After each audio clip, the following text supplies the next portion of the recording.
everyone. It's Pajama Life with our review of the Pitt and Song Sung Blue. Let's go. I'm not a songwriter. I'm not a sex symbol. I just want to entertain people. I don't want to be a hairdresser. I want to sing. I want to dance. I want to garden. I want a cat. I need something big. I need something new. What do you think? You don't want to be a Neil Diamond impersonator. You want to be a Neil Diamond interpreter. You just came right out and said it. We should call ourselves Lightning and Thunder. Tell your mama good. You're gonna do a Neil Diamond show? A Neil Diamond experience. Gotta catch up on. So you be lightning and I be thunder. Yeah. You. Sweet Caroline. Good times never seem so good. Here is lightning and thunder! Hey, everybody. It's Pajama Life, and these two guys are David. Say hey to the people. Hey everybody, great to be with you tonight. Hope you're in the mood to talk about some fun shows. And this guy, Patrick. Say hey to the people. Hey, everybody. Hope you're having a great day. It's a great weekend. Let's do this. All right, these guys put me on to this. David, talk about Song Sung Blue. Well, this was the last movie of 2025 that I watched, and I think this was one of the best films of the year. Better late than never in terms of the calendar. This was just fantastic. Hugh Jackman, a great performance. Another really incredible performance by Kate Hudson. And I think, Pat, you might have said it. We were talking about this the other day. It's like she needs to do more singing in her movies. She did a tremendous job on this. This story based on the documentary of the same title. This real life couple of folks that just love to sing and were kind of tribute actors or tribute performers. I loved the story. Powerful, incredible, tremendous performances. And the music itself, there were some sad and tense moments throughout this film as it speaks to a real life, but the music made you feel happy so much. And you know what? If you got to, when we all go, if we did something that we love to do and brought joy to ourselves, brought joy to others, that's not a bad testament to our life. I thought this was just a great movie, just a lot of fun. What about you guys? I was glad you guys picked it. I know it does have some super sad stuff, and I was just not prepared for. I was like, no, but the Hugh Jackman and Kate Hudson are a great combination. I mean, the chemistry was there. They were energetic. I mean, the singing and the performances were top shelf. I mean, this was, it really is a musical, kind of, but I don't want to put you off of it, but it is a lot of great singing.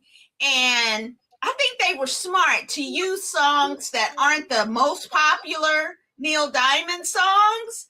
And I think they do that to avoid some of the expensive songs, but you get just a story of two people who found themselves at the right time, who just had this passion and love for singing and entertaining, making people happy, even at the expense of themselves.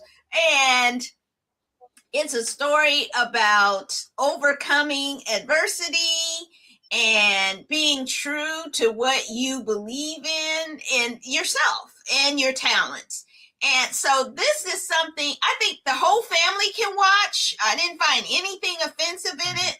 Super positive, but it does have some intense, sad moments. And anytime you can put some good Neil Diamond song. As a kid, it wasn't like, it was everywhere. So you didn't really appreciate it.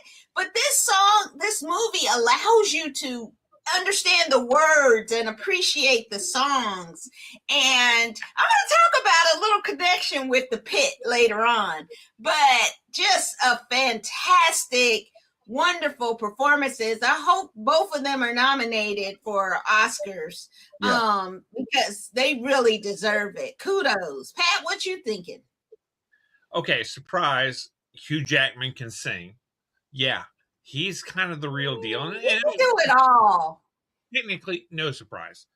Kate Hudson was a revelation. I mean, I was super surprised. Like, why have we not been having her in like lots of musicals? Because she killed it. Yeah. I mean, she got her big company, so. Yeah, I gotta tell you about. Let me say this about Kate Hudson. She looked age appropriate for the time and for her role, and I was definitely appreciative of that. Go ahead. The Pat. accent. Don't forget the accent. I mean, she really brought that character to life. Yeah, sure, you betcha. Yeah. Oh, so Kate Hudson should be up for something, and I'm pretty sure she was up for the Golden Globe. Excellent performance. She performed. I mean, her singing, spot on. I mean, if you weren't paying attention during Almost Famous, she's been amazing as a singer, but we haven't really done anything with that. I grew up with Neil Diamond. My father was a big Neil Diamond fan, and as a result, I kind of rebelled against it and didn't listen to it. Man, this kind of brought me back. I'm going to tell you, this whole movie was really impressive. About as far as, let me just put it to you this way: my wife went to it with me because she goes to a lot of movies with me, obviously, and she came out of that like crying because it was so moving. Oh yeah, She was not expecting this. And I will tell you that if you are watching this, you should be watching this because it is amazing. Kudos all around to everybody involved in this. The music was absolutely appropriate. The storyline was completely just emotional fodder. I'm just telling you, it was so good at the way they just, drug you into it. And if you even if you don't have a soul, you will find one at that point. I'm just telling you what, absolutely amazing. I can't recommend this enough. Yeah, really great. I think we all agree. Go see Song Sung Blue. And then watch it again when it comes on streaming, which it probably will before the Oscars. So definitely check it out. Okay, up next is season 2. We're back in the emergency room where one of the characters from Song Sung Blue should have been. And the Pitt, season 2, 7 a.m. Let's check it out. It may not seem like much, but right now you being here is the best thing that you can do for your patients. Supporting their choices is the most remarkable gift that you can give. We all need help from time to time. Maybe this is the universe's way of telling you it's time to clear the air. I could use a second set of hands.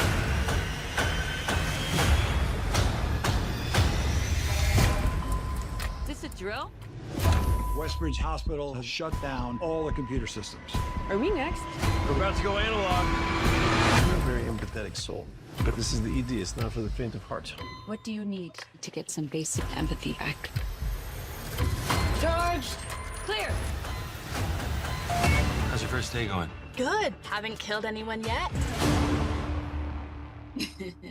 Man, I just love this show. This is so intense. I didn't watch ER back in the day, but there's something about Noah Wiley that is just so magnetic to watch him.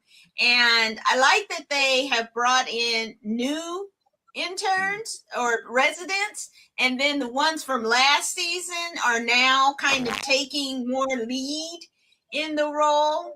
And I thought that the bringing back the doctor who was caught stealing drugs, and it's set a year later, so he's been to rehab, and you get to see him the first season very cocky and self-assured, and then this season you see him a little more introspective and humble. And so that is a really interesting character kind of shift for him that you don't see a lot of times in shows. So that's why I think it's great that you get a day and they separated it by a year. And I hope the other doctor who we found out last year had was the veteran.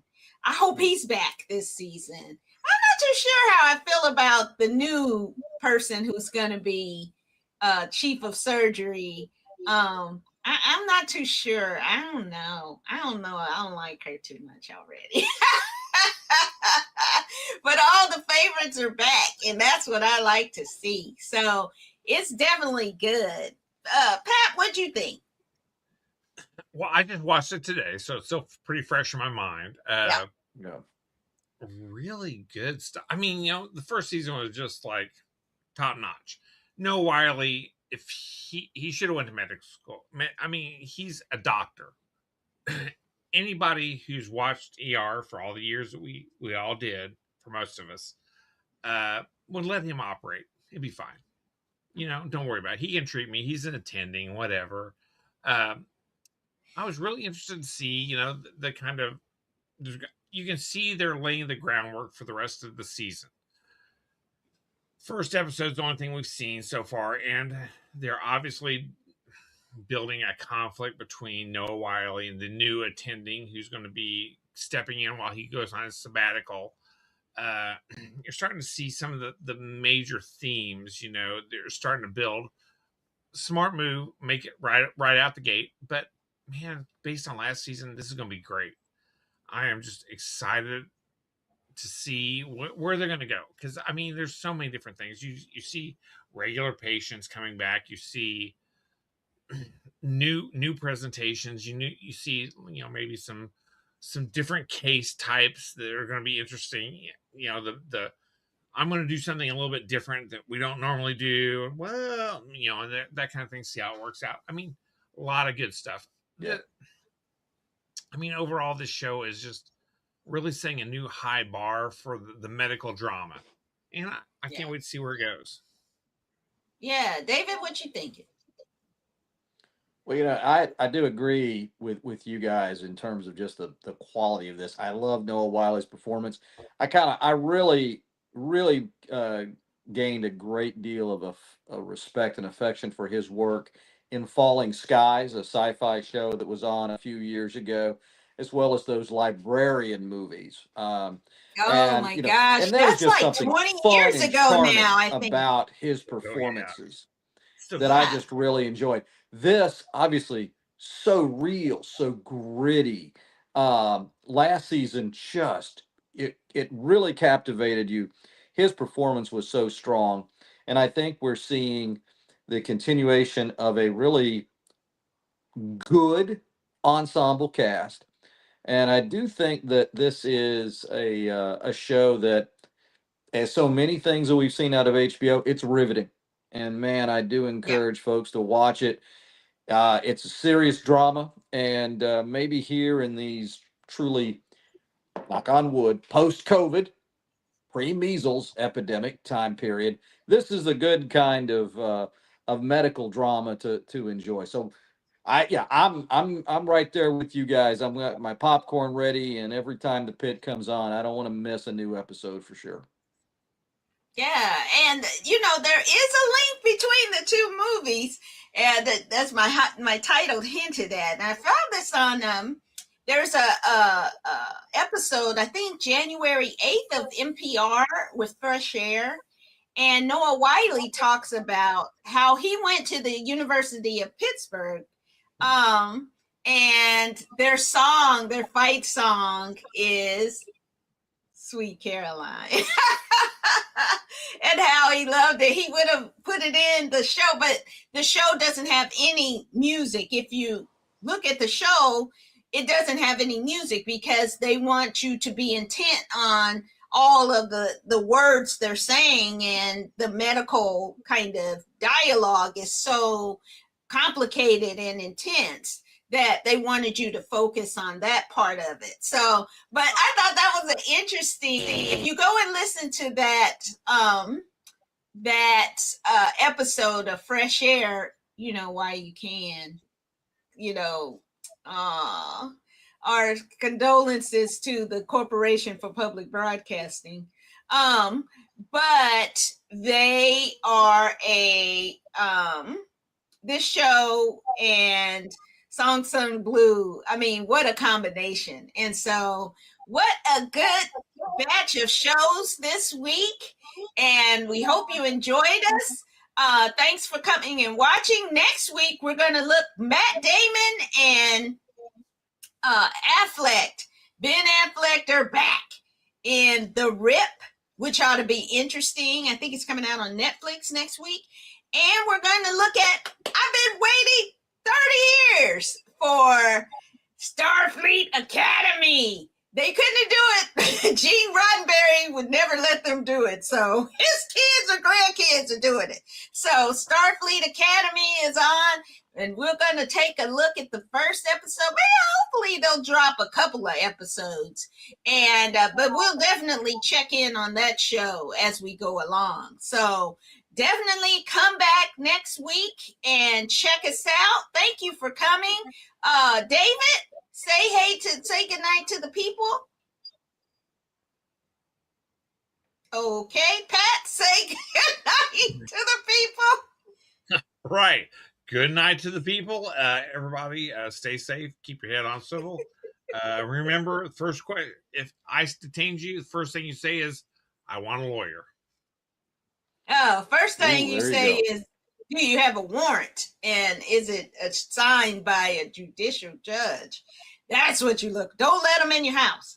And we'll see you next time on PJama Life. Take care. Bye. So long, everybody.